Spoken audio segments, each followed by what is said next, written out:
This is chapter 22 of your world history book, World War I, the war to end all wars. Well, since then we've had quite a few other wars. Throughout this chapter, we're going to be talking about the things that happened at the turn of the century in 1900, about the science and technology during this time, what caused the war, or what were possible causes of this world war, and how the Great War began. So let's begin this story. Great strides in science.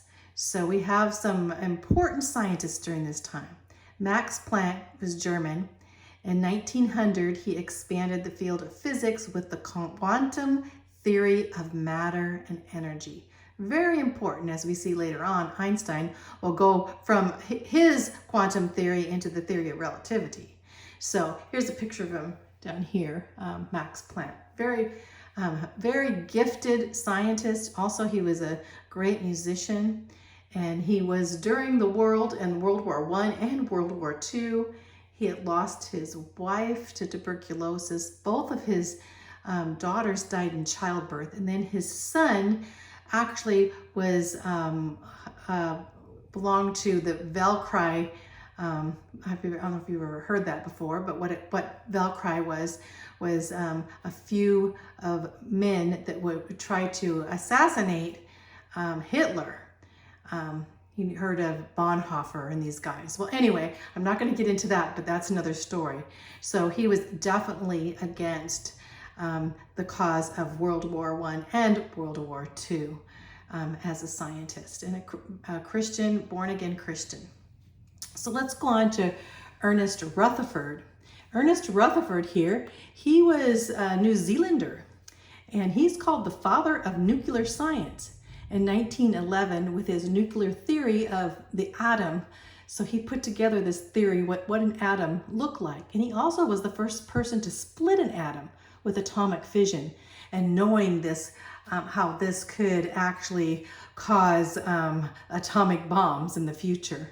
But whenever you hear Ernest Rutherford, just remember he's a New Zealander, probably the greatest scientist that ever walked through New Zealand, and also he had that atomic theory, the nuclear theory of an atom.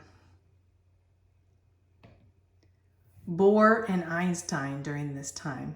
Niels Bohr, right here, he was Danish, and he revised Rutherford's work by producing the planetary model of an atom with subatomic particles revolving around the nucleus that were made up of proteins and neutrons. So here we have a picture here of the atom. That atom, we have protons and neutrons, and we have electrons orbiting around. So he put forth that model from Rutherford's idea, I should say. And of course, now we have Albert Einstein, E = mc squared. Albert Einstein was a German Jewish descent. He lived in 1879 to 1955. He revolutionized science with his theories of relativity, uncovered principles of order and reality, dramatically increasing our understanding of the universe. Einstein, one of the greatest scientists in history. You know, I have to say that he worked closely with Max Planck that we saw on the last slide, and Max Planck actually helped him in getting the Jewish people out of Germany when they were being persecuted later on in World War II, including Einstein. These are fantastic stories and true. Science and agriculture. Of course, we have George Washington Carver, 1859 question mark, because he wasn't really sure of his birthday being a slave until 1943. He was American, and he revolutionized agriculture in the southern United States. His many achievements included hundreds of profitable uses for the peanut, soybean, and sweet potato. He also dedicated his teaching at Tuskegee Institute in Alabama, which a lot of former slaves, came in to being able to go to school in his institute. So here we have a picture of him. And I like this where it says, you can see how he's working down here. Let's see. All of these things, here's a few of the things he created some 200 products from the lowly peanut and over 100 from sweet potato and from milk, butter, cheese, coffee, pickles, flour, soap, ink, cosmetics, shaving lotion, breakfast food, starch, vinegar, shoe blackening, library paste. All of these products, they're from those few products. As a baby, he was kidnapped by night and he was ransomed by his owner. So his owner was Moses Carver for a racehorse. He was ransomed for a racehorse. Can you believe that? Okay, so down at the bottom, he not only taught the Southern farmers soil conservation, he gave the South a new and lucrative industry, peanut products, yielding over $60,000 annually of peanuts. Peanuts before this time, they didn't really use peanuts for much. In fact, they used them to feed the pigs. And so now we have a lot of things, especially, don't you love peanut butter? Let's go on. Science and medicine. So we have Louis Pasteur, and his work was built on to eradicate some of mankind's most dreaded diseases such as typhoid and diphtheria. He also pasteurized milk. At that time, milk would contain lots of bacteria and such, and end up killing a lot of people. And so Louis Pasteur's work actually made life safer in the future because of conquering some of these diseases. Dr. Carlos Finlay, 1833 to 1915, he was a Cuban physician, and he theorized that a particular kind of mosquito was transmitting yellow fever. So finding this out, he knew if you got rid of the mosquitoes there, and that the mosquitoes didn't bite, and the yellow fever would go away. And that's what they did. Walter Reed and William Gorgas proved Finlay's theory and took steps to eliminate the disease in 1914 in Cuba, Panama, and other tropical areas. So, amazing doctors and amazing scientists. Now, what's going on in transportation? Well, during this time in transportation, we have what but the automobile. The automobile first was considered an expensive toy for the wealthy. People would buy it and say, oh, this is fun, and they'd just put around in their little automobiles. Well, Henry Ford organized the Ford Motor Company in 1903 by developing an assembly line process to increase the speed and cut the cost of production. So this assembly line made it that they could produce, hundreds and thousands of cars. And he produced them at a very low cost. So most people, the average American, could actually buy an automobile. This stimulated the road building and rubber and steel and oil industries, creating thousands of jobs. So now that he was building all of these automobiles, they would need rubber and steel and oil, right? And so those industries we would see are going to be booming. So during this time, Henry Ford. And then of course we have the flying machines, the airplanes. Count Ferdinand von Zeppelin of Germany in 1900 invented this. It's called the Zeppelin, or dirigible, but I like calling it the Zeppelin after him, so I remember his name.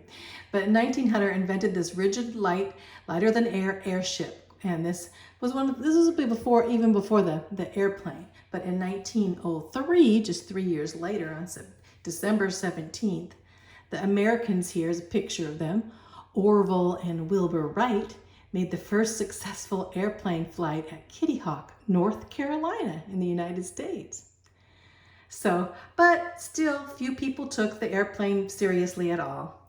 But through experiments and later flights and air shows and races, they were being held all over America and in Europe to promote aviation and the airplane. People actually came to want to actually fly in these contraptions, these airplanes, and they became popular. This is Amelia Earhart up here. I found that picture because that's a really pretty picture of her, isn't it? I don't know. Usually you see pictures of her that she's all in her flying suit, but that one there, anyway, I just want to put that in there because she was one of the first women to be a pilot of the airplane. Communication, the radio. The radio was a direct result of the wireless telephone. Many worked at developing instruments to broadcast and receive voice and sound over radio waves. I should say the radio led into the wireless telephone. Let's just say that. In 1910, several broadcasts were made. In 1920, KDKA was the first commercial broadcasting station that went on the air in Pittsburgh, Pennsylvania. By the end of the 1920s, millions of people could listen to the news and listen to entertainment over the radio. So families would be sitting around in the evening listening to the radio, kind of like we sit around watching television now. But here's some pictures of KDKA, that first radio station.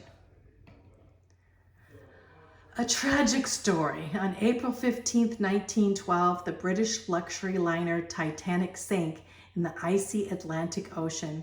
It was carrying 1,522 men, women, and children to their watery graves. So basically, I think there was over 700 people that were saved, but 1,522 died. It was called the Millionaire Special, and it was one of the largest luxury liners, over 110 feet tall and 900 feet long, and it was the fastest. And it was supposed to be unsinkable. In fact, one crew member boasted, "God himself could not sink this ship." But on her first voyage, Titanic suddenly came on a towering iceberg which scraped her side, gouging it with a 300-foot hole, and the Titanic went down.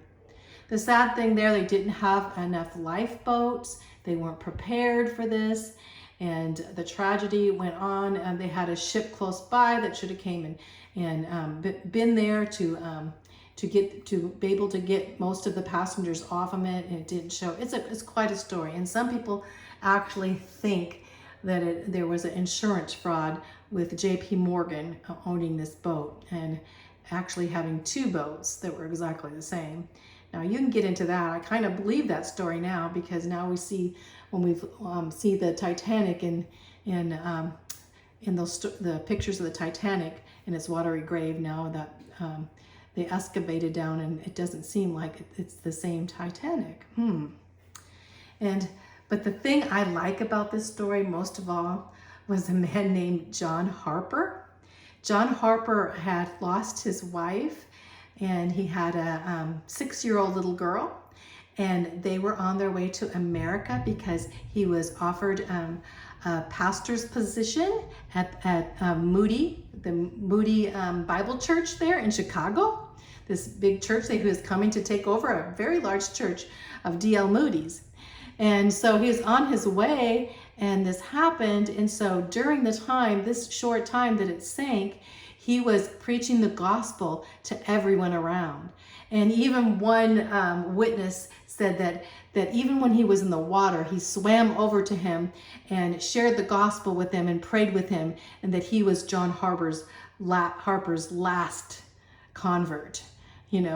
And the sweetness is, when it was sinking, the musicians, they came in and they were singing hymns, because none of them, they didn't have enough lifeboats. And then John Harper said, any women and children and those that are unsaved, get into the lifeboats. Can you believe that? He said, if you're not saved, get into the lifeboat. What he meant is, if you don't know Jesus, you better get in the lifeboat. So I love that story, because isn't that what God does, is he puts a grand evangelist in the midst of a tragic story. And probably most of those people that died heard the gospel, and most of them probably accepted Jesus before they died on this. I'm not saying all of them, but those that heard John Harper for sure. I love that story. At first, no one worried because the Titanic was unsinkable. But the Titanic was indeed sinking, and passengers began fleeing in lifeboats. But there was not enough lifeboats. 2.5 hours, the unsinkable Titanic slipped beneath the waves.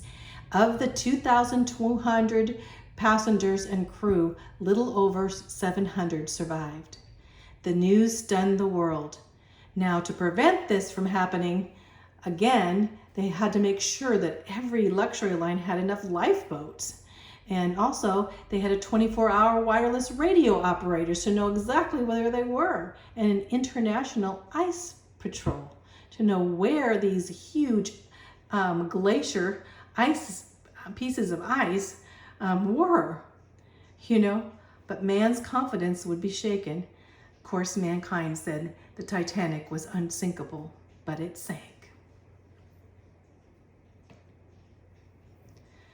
The road to war now. Let's go over this a bit. The road to war. Maybe I'm going to stop and we'll go on to our next video with the road to war, as this goes kind of in depth.